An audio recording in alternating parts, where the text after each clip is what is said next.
sua Bíblia agora. Pegue a palavra de Deus e abra lá no livro de 1 Tessalonicenses, o capítulo número 5 e o versículo número 23. 1 Tessalonicenses, capítulo 5, versículo 23.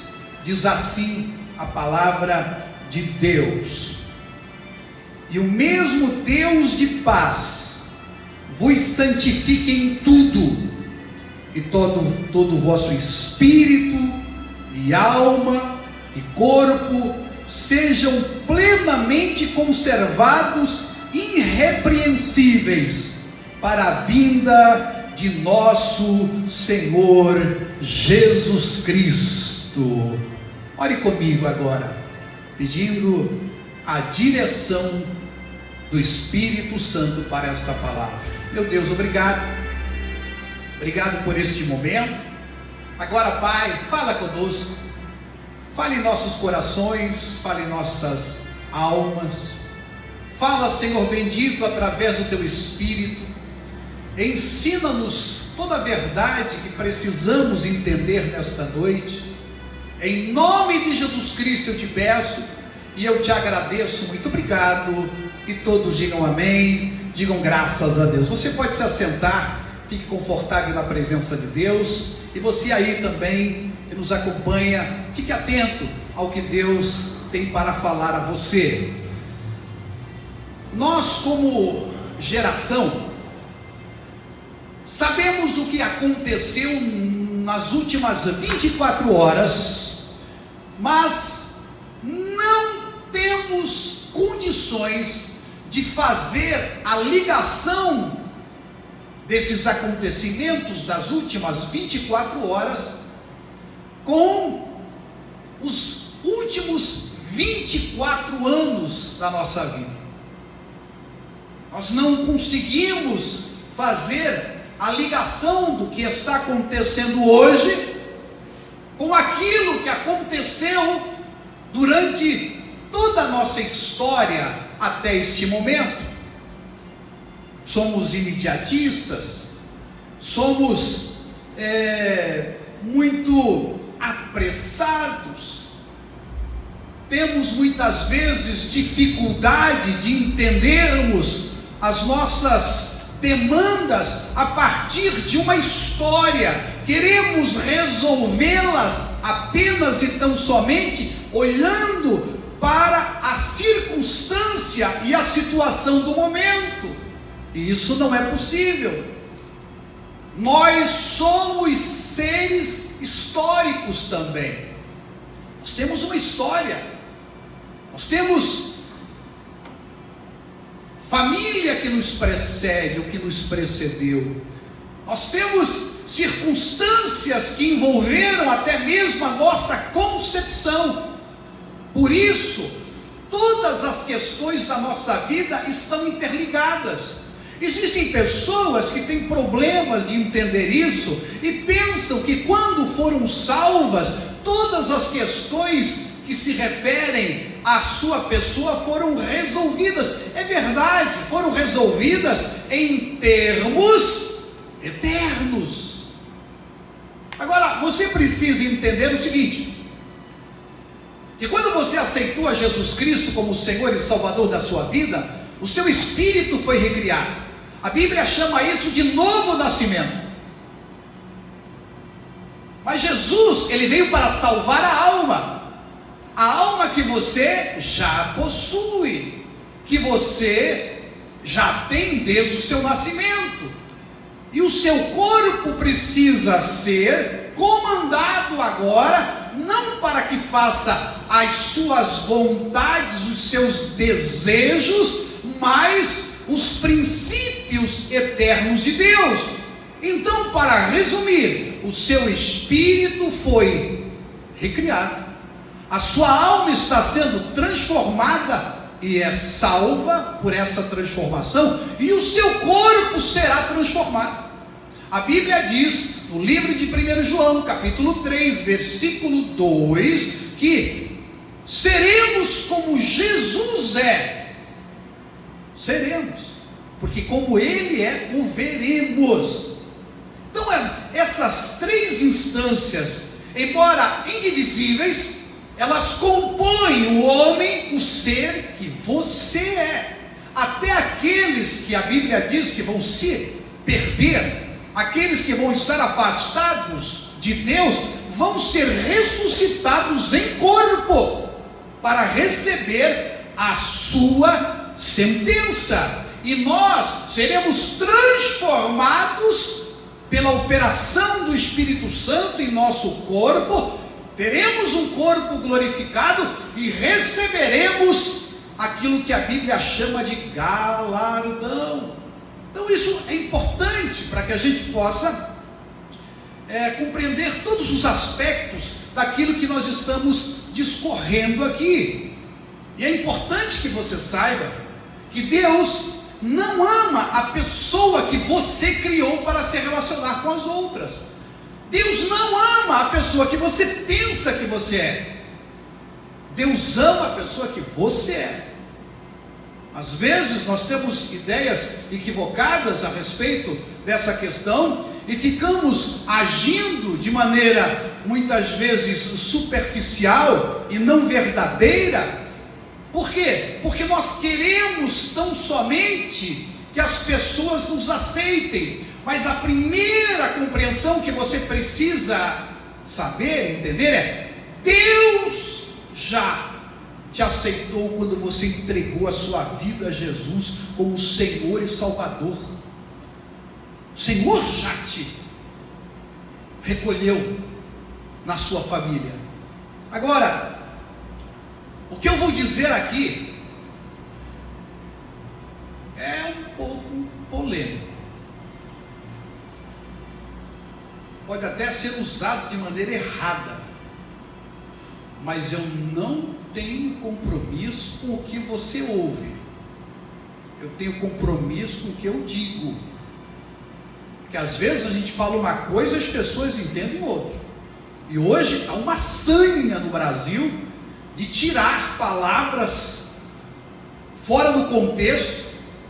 Isso acontece lamentavelmente até por aqueles que deveriam entender frases claras, mas que não têm o interesse, na verdade, de entender o que está sendo dito, apenas estão pensando palavras soltas para dar o significado que eles querem. E aí pode criar qualquer tipo de narrativa. Por isso que eu vou falar aqui, pode ser interpretado de maneira equivocada, mas eu vou dizer pela autoridade da palavra de Deus, porque muito se fala de arrependimento, e arrependimento é muito importante, ninguém duvida disso. Talvez seja um dos temas mais bem compreendidos, não é? Dentro da igreja. Mas eu vou dizer para você o seguinte: não adianta você se arrepender se não houver disposição de perdão. Vou repetir e tentar melhorar o que eu falei. Não adianta você se manifestar com um coração sincero e quebrantado, se do outro lado está alguém que só quer uma oportunidade para se vingar.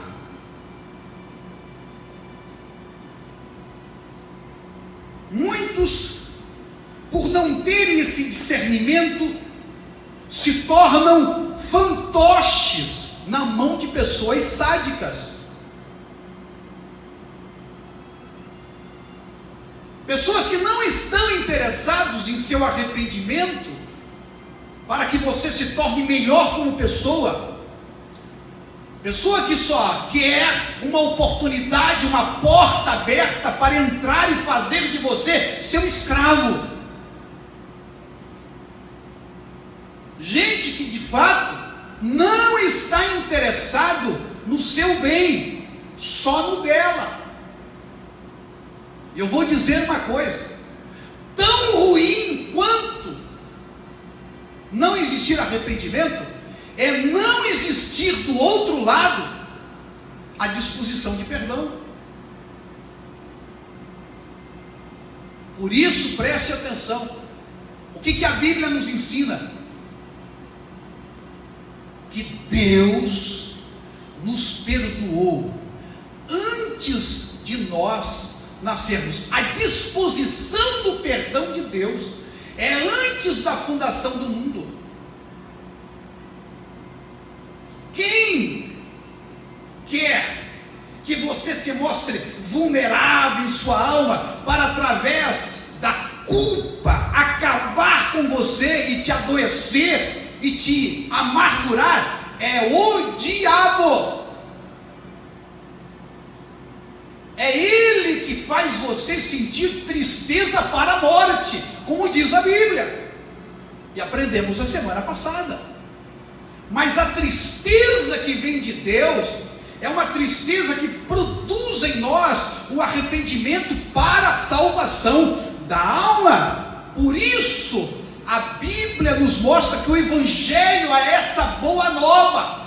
Deus está pronto e disposto a nos perdoar. Por isso podemos nos arrepender com sinceridade, porque na eternidade Deus já acenou, antes que Ele criasse você, antes que você nascesse, antes que você praticasse o primeiro erro, Ele já tinha tomado a decisão: estou pronto para perdoar, estou pronto para restabelecer a nossa relação. Porque se não existisse isso, se dependesse de nós, se dependesse da nossa bondade, se dependesse do nosso arrependimento primeiro, estávamos perdidos. E o próprio Deus não apenas fez isso na eternidade, mas emprestou a nós, depois da queda, aquilo que os teólogos chamam de graça comum. Nos emprestou tudo que de bom podemos ter, antes mesmo de encontrarmos Jesus Cristo como Senhor e Salvador, porque a Bíblia diz que toda a boa obra, tudo que é bom, vem do alto, descendo do Pai das luzes. Esse aceno de Deus é para que você tenha certeza absoluta de que há um Deus eterno, há um Deus que nos amou de tal maneira, como diz João 3,16, há um Deus, como diz em Romanos 5,8, mas Deus prova o seu amor para conosco, em que Cristo morreu por nós, sendo nós ainda pecadores.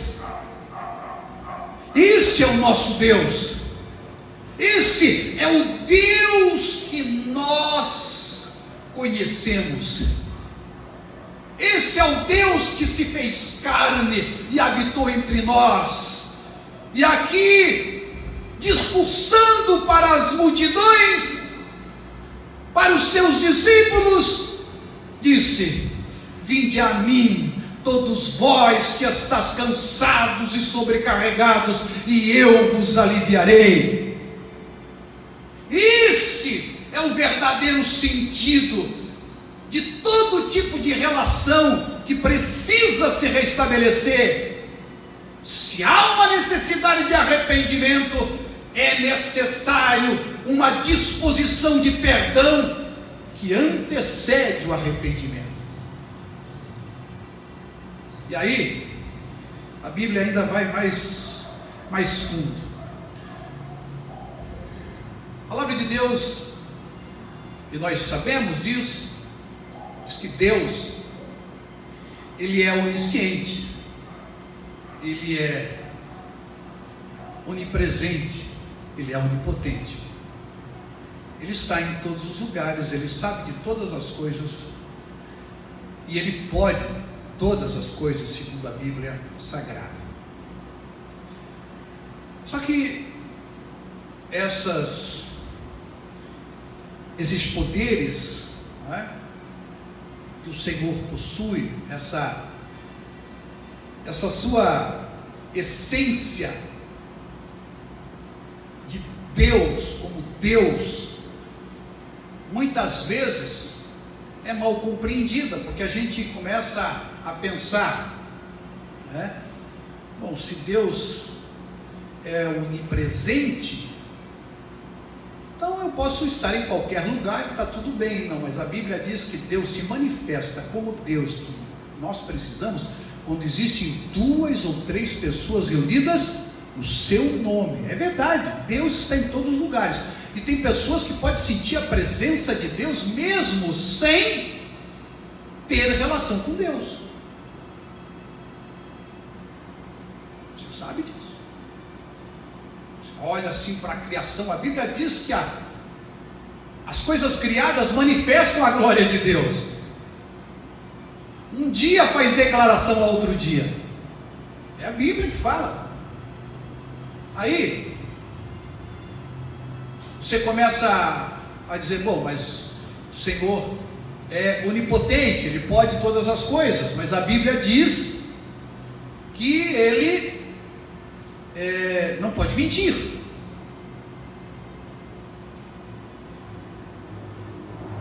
A Bíblia diz que Ele não pode pecar, Ele não pode ser tentado pelo mal. Então tem algumas coisas que Deus se autolimitou pelo seu caráter, porque Ele é bom.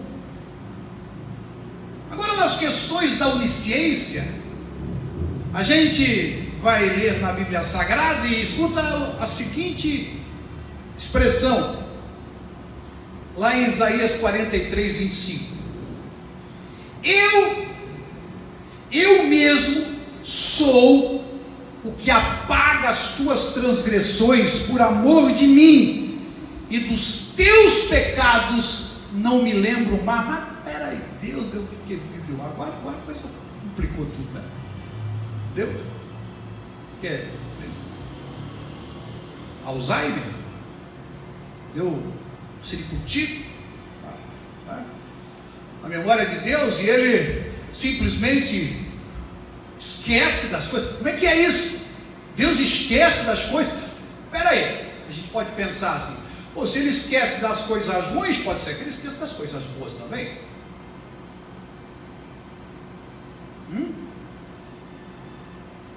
Se Ele esquece dos pecados, pode ser que também um dia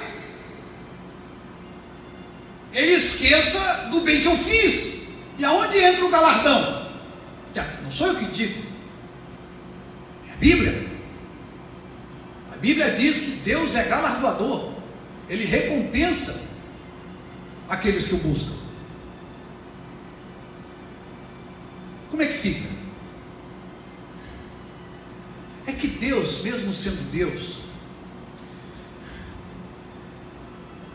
irmãos, mesmo podendo saber de tudo, Ele não quer saber de tudo.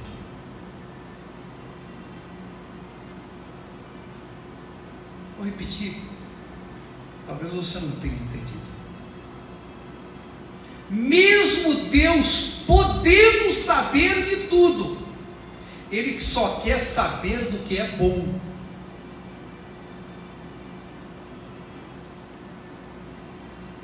Por isso Deus, o Todo-Poderoso, escolheu lembrar de tudo da nossa vida apenas o que é bom.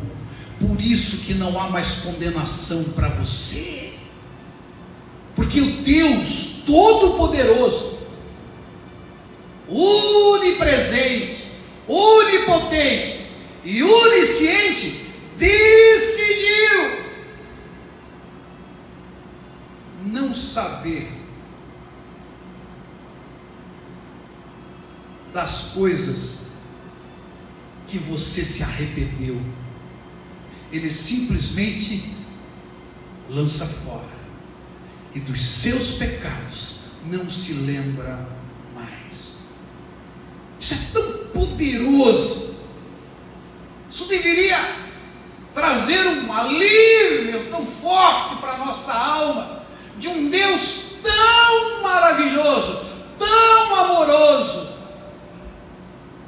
que apenas quer que nós entendamos que perdão, preste atenção, isso é muito forte. O perdão muda as questões relacionais e emocionais. Vou repetir. O perdão muda as questões relacionais e emocionais, mas não resolve os problemas técnicos.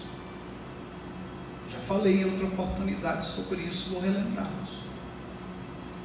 Houve um prejuízo,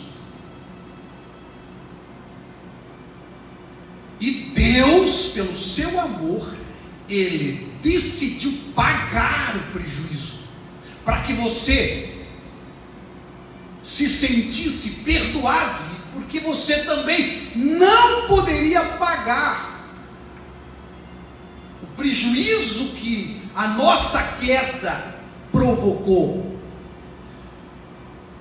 E também preciso lembrar disso.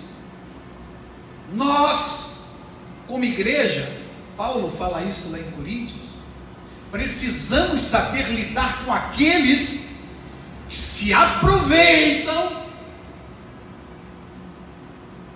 das questões relacionais, emocionais, que de verdade, de fato, nós precisamos ter a disposição de perdão para continuar no erro, para continuar muitas vezes até se aproveitando de pessoas dentro da igreja. Isso são questões técnicas. Esse tipo de pessoa precisa ser levado às barras da justiça. Se não houver pessoas dentro da igreja, como disse o apóstolo Paulo, para colocar ordem nas coisas, nas situações. Agora, é muito importante e significativo que nós entendamos isso. Por quê? Porque o perdão de Deus não evitou o sacrifício de Jesus Cristo.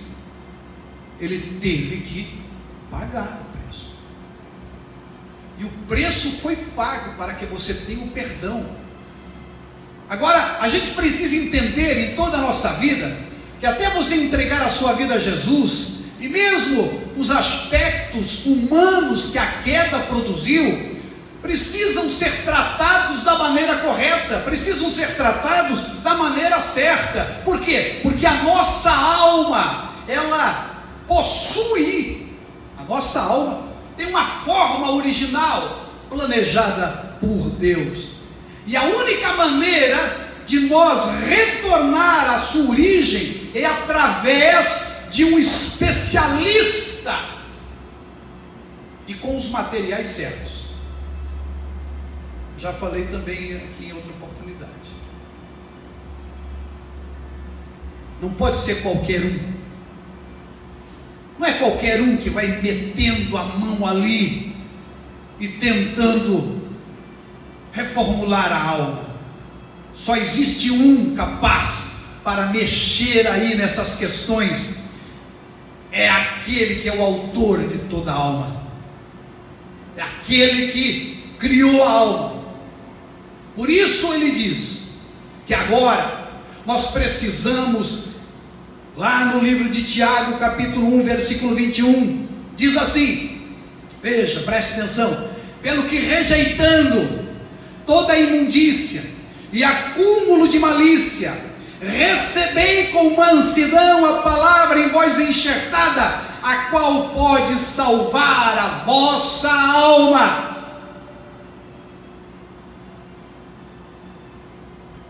Na revista atualizada diz: acúmulo de maldade, ou acúmulo de malícia. A Viva diz assim: livrem-se de tudo que está errado em sua vida, tanto interna como externamente. A palavra aqui é periceia. Pode ser muita coisa, ou pode ser resquícios. A Bíblia diz que a palavra de Deus, ela entra e vai lavando, e vai purificando, e vai moldando. A Bíblia fala em Romanos capítulo 12, versículo 1 e 2, que nós precisamos transformar a nossa mente, a nossa maneira de pensar, para que nós possamos experimentar a boa, perfeita e agradável vontade de Deus. Por isso, agora, nós precisamos entender que Deus quer harmonizar corpo, alma e espírito, ou como diz 1 Tessalonicenses, que nós lemos, 1 Tessalonicenses 5:23, espírito, alma e corpo. Essa harmonização a partir do Espírito,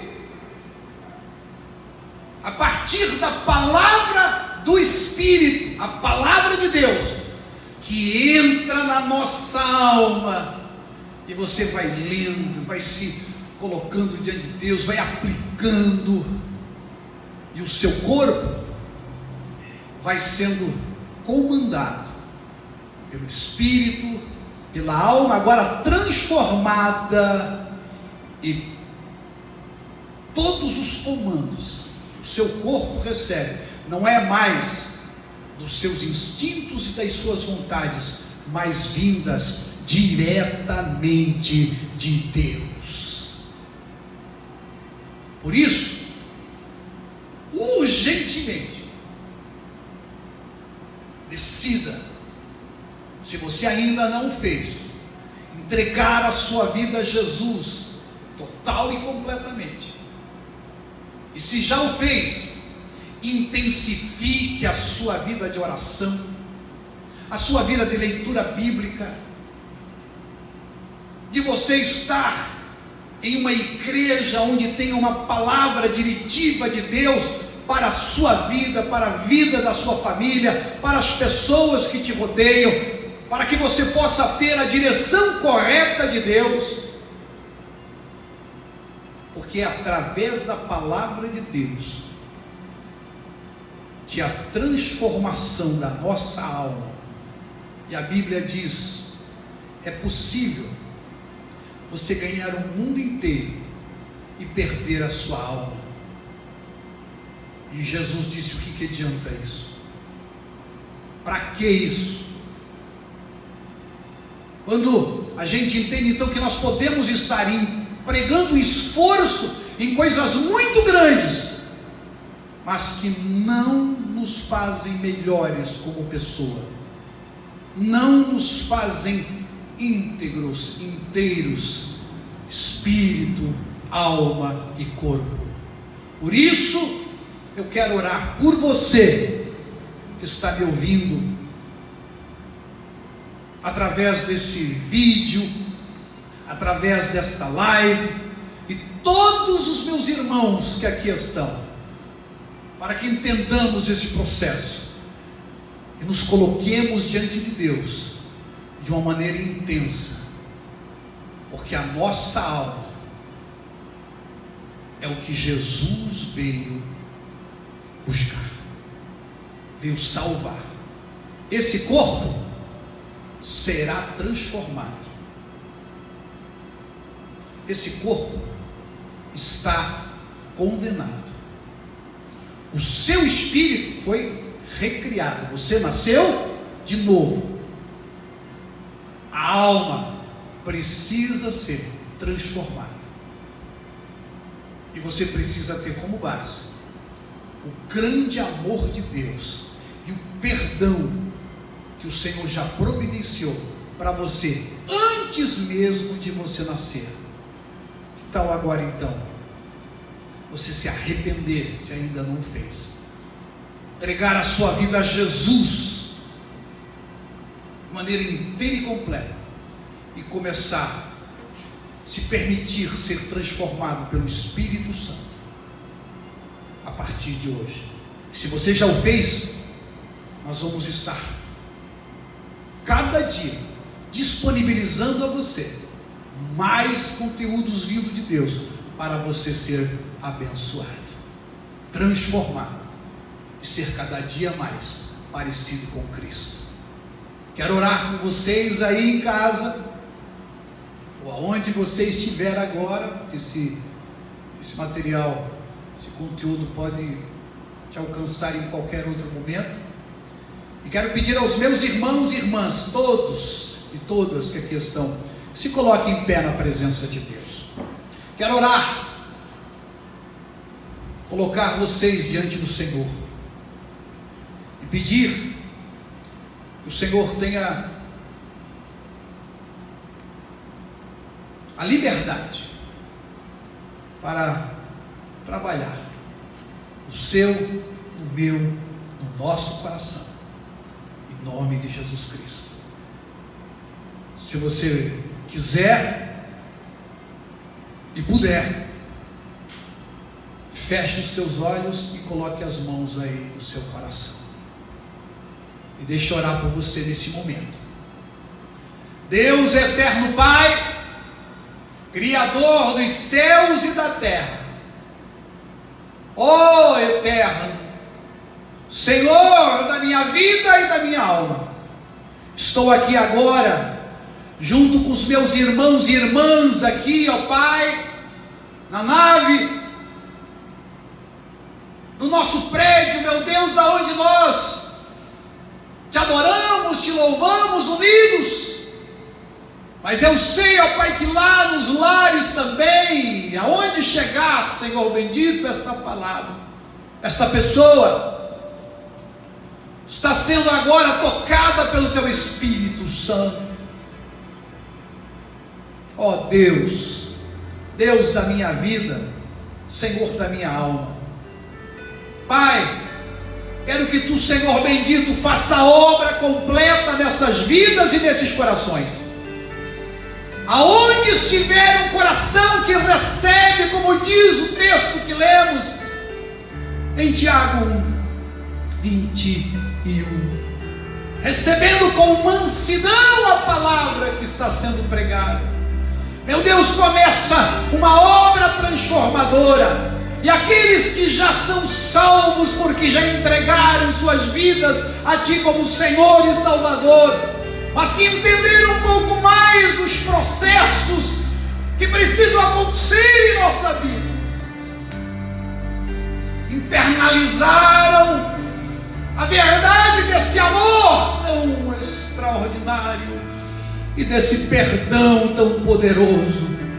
Alcança, meu Deus, em nome de Jesus Cristo, é o que eu te peço e eu te agradeço. Muito obrigado.